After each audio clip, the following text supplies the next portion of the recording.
So what we learned this week is that when Trump had COVID, apparently behind the scenes, everybody was flipping out at the White House. And a bunch of them low-key thought he was going to die. Because, and when you think about it, it's like, of course they thought that. A lot of us thought that. I thought for a little bit he was going to die. Of course I thought he was going to die. Why? I mean, guys, he's the key demographic to not make it. He's 74 years old, he's obese, and he never exercises. I mean, so it's not crazy. The crazy thing would be to have that thought not cross your mind. Well, anyway, they were thinking about it. So take a look at this. White House officials were in a panic when then-President Trump contracted the coronavirus in October 2020, according to an upcoming book. The White House reportedly called the then FDA Commissioner, Stephen Hahn, asking the FDA to sign off on a compassionate use authorization for a monoclonal antibody treatment immediately for an unnamed person. The alleged incident is detailed in the book, Nightmare Scenario. People say that different ways. Inside the Trump administration's response to the pandemic that changed history, by Washington Post reporters.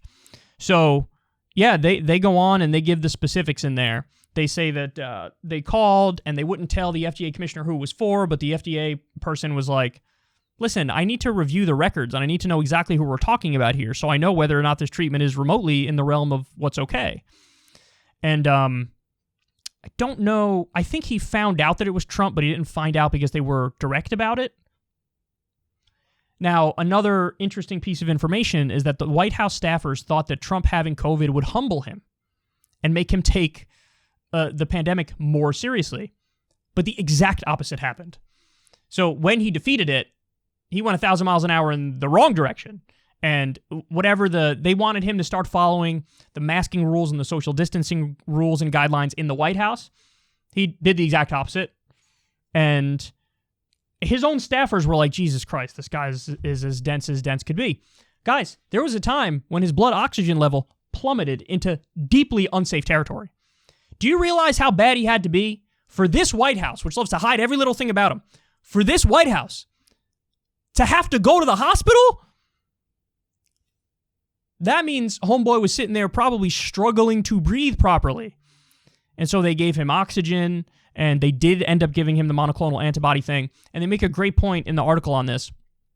They say, like, Trump was defiant, but, dog, you had access to a drug that definitely at the time, I don't know the case now, but definitely at the time, regular people didn't have access to that shit. They had access to something like a blood plasma thing, which is somewhat similar. But this was experimental, probably is still experimental, and there wasn't that much of a supply of it. So you literally got the best treatment in the world, and by the way, they hit it really hard up front. Usually what they do is they wait a decent amount of time until, hey, now we need to give the remdesivir or whatever it is. With Trump, he walked in and they were like, give him everything right now, do it.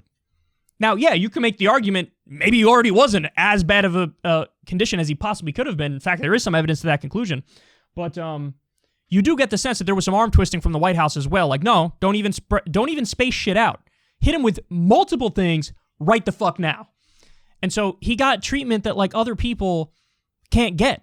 And he got it in a way that other people don't get it.